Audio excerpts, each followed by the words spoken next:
The Machine That Changed the World, presentado por Ángel Michelem. ¿Cuál es la máquina que cambió el mundo? El automóvil, un artículo para la vida del hombre, hoy en día. Hace 134 años se revolucionó por completo el mundo automotor. Un 29 de enero de 1886 sucedió uno de los hitos más importantes de la historia de los vehículos, y el principal responsable fue Carl Benz, quien registró el primer vehículo automotor de combustión interna.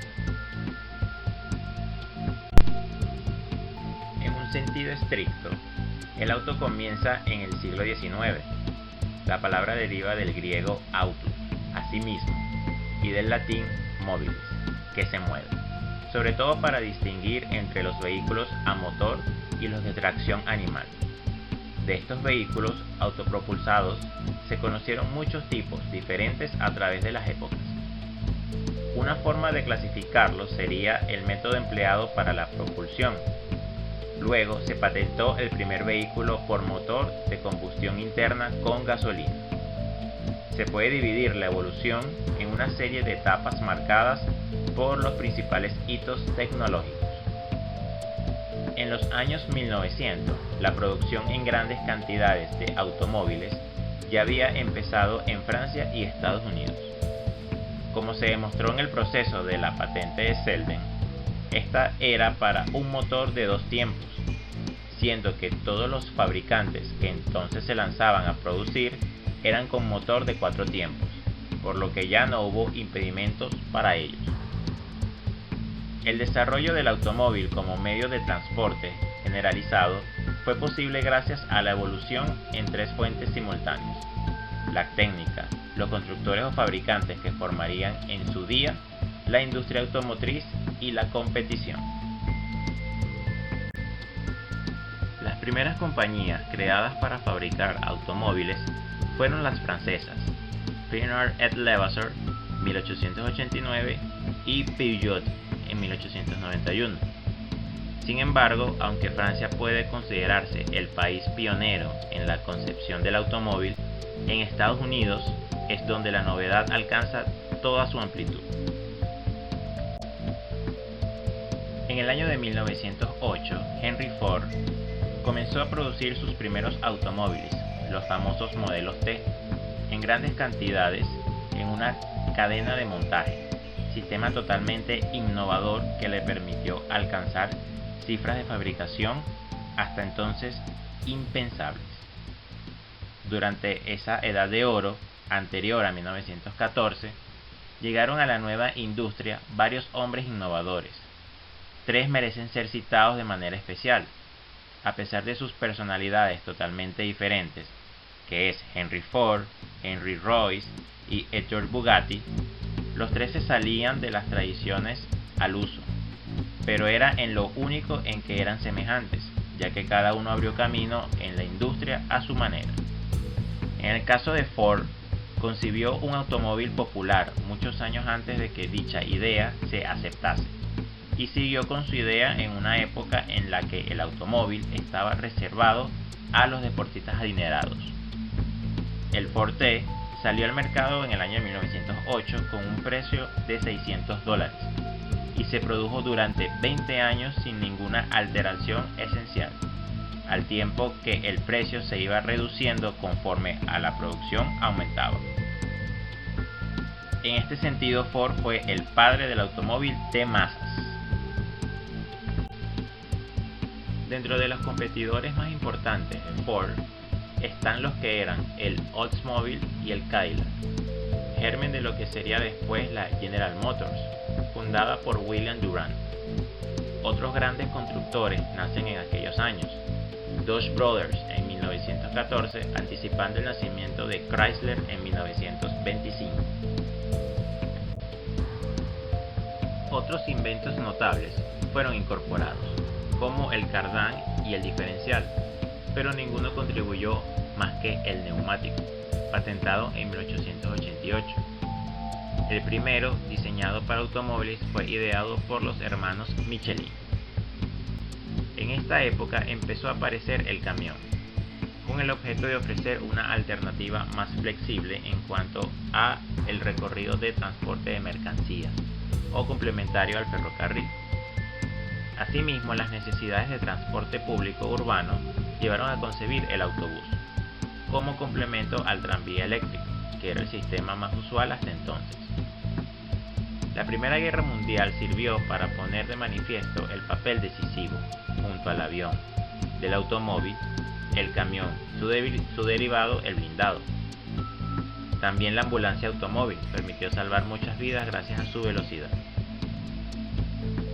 El desarrollo de los coches, completamente cerrados y de forma más redondeada. Las aletas y guardabarros traseros se fueron integrando cada vez más en el capó motor.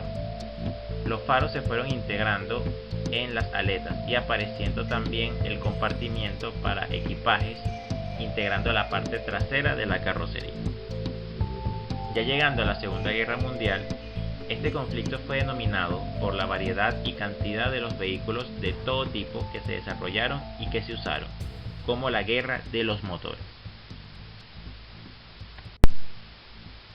En la etapa de posguerra, caracterizada por el desarrollo de motores más seguros, eficientes y menos contaminantes, entre otras cosas se extiende sobremanera en Estados Unidos el cambio automático y el aire acondicionado. Un componente muy importante de la seguridad activa es el servofreno, que empieza a aparecer en este periodo. Adicionalmente, en esta época surgen los constructores japoneses, algunos de los cuales, como Toyota, ha llegado al primer puesto en volumen de producción. Otra variante de que empezó a raíz de la Segunda Guerra Mundial fue el vehículo todoterreno, siendo el Jeep el primero de ellos, diseñado para las necesidades de la guerra. Las características principales de estos vehículos son la tracción en las 4 ruedas como mínimo, y en muchos casos la caja reductora, y sobre todo mucha altura del chasis sobre el suelo. Ya para la etapa moderna, el mundo automotriz en la actualidad está en una búsqueda constante de mejora continua y de innovación. Siempre está destacándose todo lo que tiene que ver con tecnología de los motores, con la contaminación, vehículos eléctricos, vehículos híbridos y los vehículos híbridos recargables. Actualmente, la industria de fabricación de automóviles sigue siendo la mayor actividad manufacturera del mundo, no solo porque son una parte importante en la vida diaria del ser humano. Adicionalmente, después de la Primera Guerra Mundial, sacaron al mundo de la producción artesanal, que venía siendo lo más importante durante décadas, sino que le ofrecieron otra alternativa para sacarlo de la escasez de la capacidad de producción. Es aquí cuando aparece el Lean Manufacturing, mostrándose la transición en las etapas. Los orígenes del Lean Manufacturing en 1915 como filosofía tuvo sus orígenes basados en la mejora continua de lo actual, en Japón, donde los principios eran la base. El objetivo estaba basado en producir en masa, basándose en perfeccionar mano de obra, calidad en materia prima, fuente organizacional, diseño de nuevas herramientas, variedad de productos, todo esto sustentado en una gran cantidad de inspección al final del proceso y en la ejecución de él.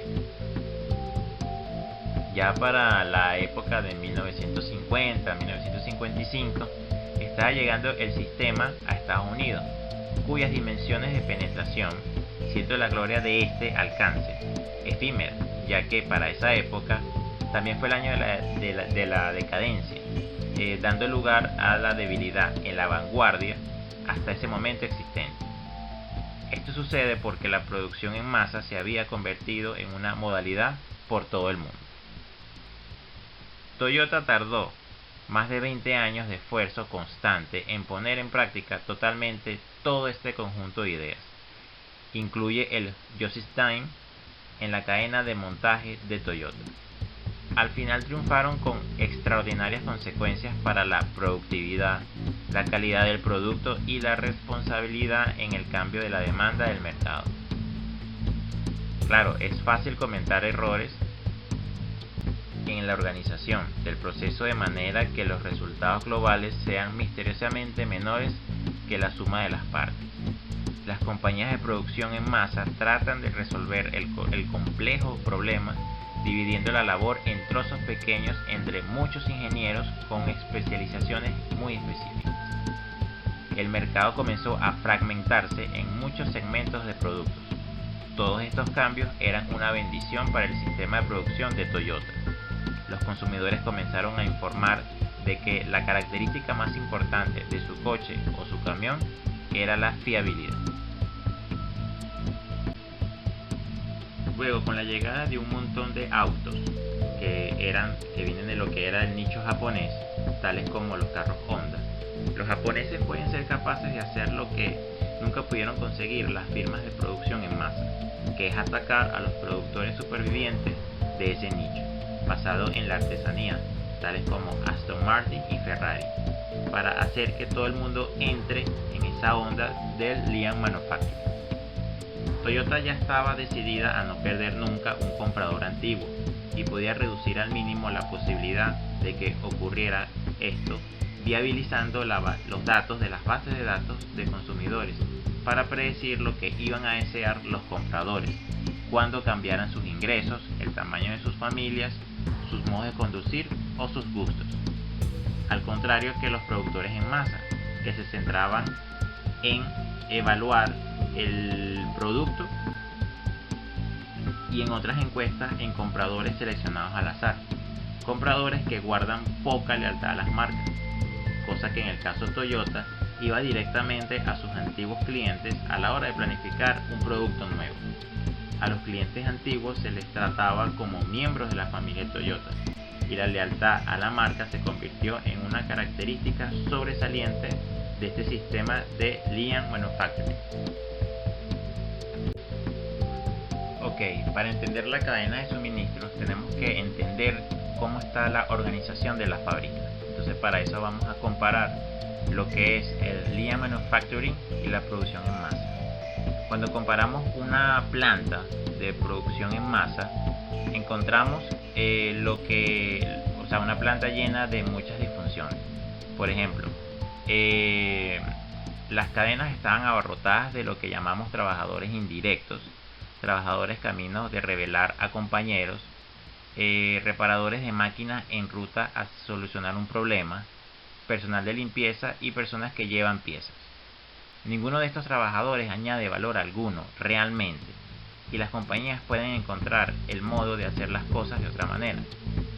Cerca de cada puesto de trabajo había montones de piezas por todas partes y habían cajas de otros materiales y de envoltorios. El trabajo estaba distribuido de forma desigual, pues algunos trabajadores corrían localmente para mantener el ritmo y otros tenían tiempo hasta para fumar o incluso para leer. Cuando comparas este tipo de planta con las del Lean Manufacturing, podemos encontrar diferencias grandes. Por ejemplo, no había ejércitos de trabajadores indirectos tan visibles como el caso de General Motors, que prácticamente todos los trabajadores que estaban a la vista añadían realmente valor al coche.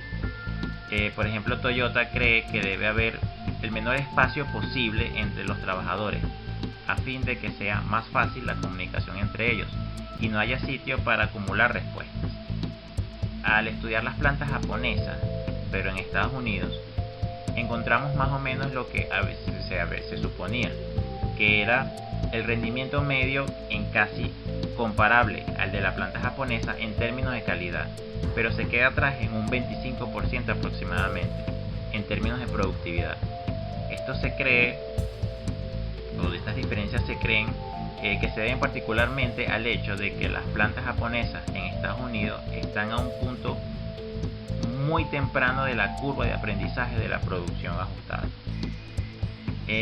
La auténtica planta ajustada tiene dos características organizativas claves que transfiere el máximo número de tareas y responsabilidades a los trabajadores que realmente añaden valor al auto en la cadena de suministro y ponen en marcha un sistema para detectar defectos por el que se busca rápidamente la causa de cualquier problema.